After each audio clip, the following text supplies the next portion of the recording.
In this video, I'm going to show you how to make a low buck intake fuel pump system. It's going to take a little bit of fabrication though. Just want to say thanks to everybody that's been liking and subscribing my videos. I've hit 500 subscribers now. Sorry I haven't posted anything in a while, but it's been cold here in Wisconsin and this shop doesn't have much for installation. But I don't know if you can see it back there in the corner. We're working on installing a waste oil heater, so it shouldn't cost as much to heat the place up now. So I'm working on putting an EFI system into a air-cooled VW. I'll get more into the details on that when I start putting that system together. But I figured I'd start with the gas tank. I was looking online for a cheap intake pump, something that you could bolt in because that makes it a little bit easier to fabricate. So I was looking online and I found some Ford units. This one here is from a Ford Explorer, and this one is a Ford F-150. It'd be mid-90s. They have an outlet and a return. In the 2000s, early 2000s, they went to a returnless system. So if you were doing a returnless system, one of those would work. Down in the description, I'll put a list of the vehicles that these pumps come out of. The one nice thing about these pumps too is they come with a sending unit that has a Ford resistance, so you can actually get aftermarket gauges for these if you need it. So what I did was made one of these, drew it up in CAD. It matches the bolt pattern here. Had send cut it out. If you're on a really low budget and can't afford the send cut send, you could probably make this in a drill press and an angle grinder. It'd just take you some time. This is a VW tank, but you could probably do it in any metal tank that has a big enough flat spot to fit the flange. As you can see, I already marked it out here, and I've got enough room to keep the stock sending units, so I won't need the sending unit from the Ford unit. The only issue is there's a rib that goes down here, so it's not going to be completely flat. So I've never done this before, so I'll have to figure out a way to make that flat. You're going to find out with me how I do that. So I already pre-marked it, so time to cut it out. I could probably use a hole saw, but I don't have a hole saw that size, so I'll probably cut it out with a jigsaw. We'll see how it goes. Okay, we'll see how this works.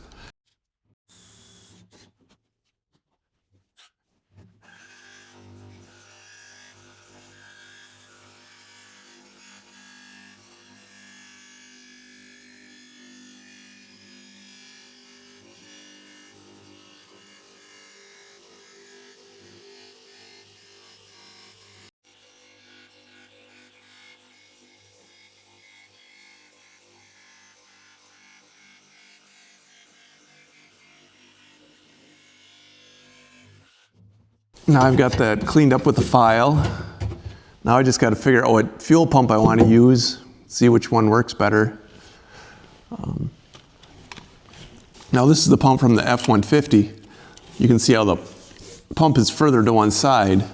So if I wanted to get the pump all the way to the back for like a drag racing application, that'd be a nice spot for it.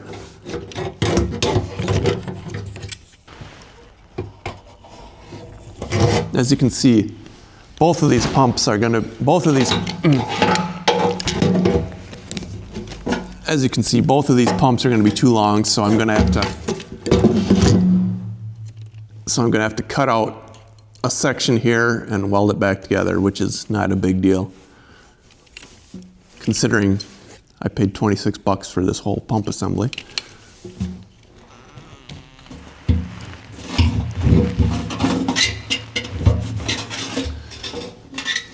think I'm gonna go with this direction here because the filter sits nice in the well where the stock tank outlet came out, so it'll work kind of as a sump.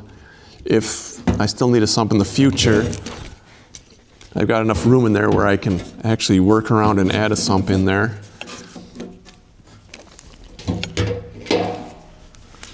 But I'm gonna have to cut off a few inches and weld it back together. The other thing you gotta make sure is there's one hole on here that's offset. On the drawing, I put a notch in there so I know which hole it is. And then you gotta go and mark it on the pump here. I put a little scratch in here so I know which one that is. Also, you gotta make sure you have this the right way up. So I test fitted it on here and made sure that it's up, and then I put a piece of tape on there. That's the way that's gonna go on there. So I'll probably start on that first, get the ring in there so I can make sure everything is nice and lined up before I shorten that up. And that means I gotta do something with them. I guess I'll start with trying to hammer them because it's not real deep. We'll see how that goes. I don't think I'm gonna be able to get a very good shot of this, so I'll bring you back when I'm done. All right, so what I ended up doing was taking a vice grip and clamping it on that rib there to kind of flatten it out. And then once I did that, I hammered it to get it a little bit flatter. And then for the ring, I threaded the holes and then ran bolts up through the backside. This is just temporary for now. I'm going to eventually probably either weld it all the way around or just put some silicone on there and run the bolts up through the bottom. I haven't decided yet. We'll see. Now,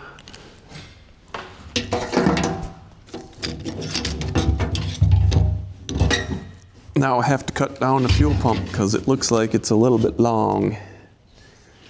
And what I want to do is get it about 1/8 inch off the bottom. So it's not completely hitting the bottom, but it's as close to the bottom as possible so it can get all the fuel from the bottom of the tank. So time to get cutting. I should put in a disclaimer about working on old gas tanks, but honestly, if you don't already know the dangers of working on old gas tanks, you probably shouldn't. So I've got the fuel pump hanger all cut down. You can see here where I welded it. I cut about 3 inches out of there. And then on the wiring harness, I cut the wires off for the gauge since I'm not using that, and then just put some heat shrink on there. I left a little bit just in case I need to use the wires at some point in the future. And I took this connector off that came with the Ford Explorer because it's got a 6-pin and this extra harness on here that I don't need. So I depinned it, and those pins match up with a connector that was used on a bunch of Fords from the 80s and 90s for the oxygen sensor. So I can find a pigtail real easy to match up with that when I hook it up in the car. And then I cut a little bit off the bottom of the return tube here and stuck that valve back on there. And I basically cut the whole thing off for the pressure side here, because you notice how it's next down. It's 5/16 here and 3/8 here. So what I did was I got this hose here from Quantum Fuel Systems. It's 8 millimeters down here and 9 millimeters down here. So you take a heat gun, heat the ends up, push it on there, and then put the clamp on there, and it's nice and tight. And the other nice thing is this is ethanol-compatible, so at some point if I want to run E85 down the line, it'll work fine with that. So I got it ready to assemble now. The ring here, I put a little bit of RTV on there, and I got fender washers on the back side of these bolts. It's fairly flat, so it's just a really thin layer of RTV just in case there's any small voids in there. And then I'll just drop this in here. I did measure a little bit off with this offset stud. I'm probably about a 32nd off, so I'll have to fix that drawing, but I just filed the end here and it works pretty good. Now I got some fender washers here. Just put the fender washers on to give it a nice, spread the load a little bit. And then some Nylock nuts, just to keep everything from vibrating loose.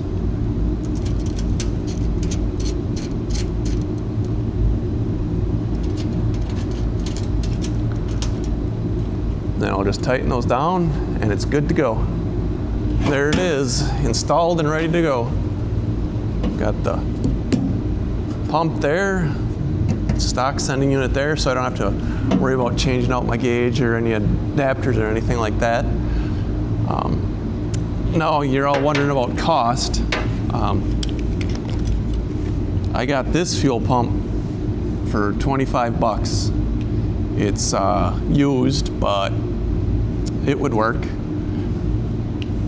And this one was $45 brand new. And then I probably spent another $15 to get the ring laser cut out. So I probably got another $15 in wiring and hardware. So total for this one would be $75. And total for this one would be about $55. So you could do it a little bit cheaper if you have hardware laying around already, or if you use a different type of connector instead of an OEM connector. And if I didn't have that ring laser cut out, if I just made it in a drill press, it would have just cost the material. So if you do a bunch of the fabrication yourself and scrounge around for some connectors and hardware, you could probably do this for under 50 bucks. So thanks for watching, and keep an eye on the channel when I install the tank in the car, and I'll have a video up when I start installing the fuel injection parts onto the engine. Remember to like and subscribe, and I'll catch you on the next one.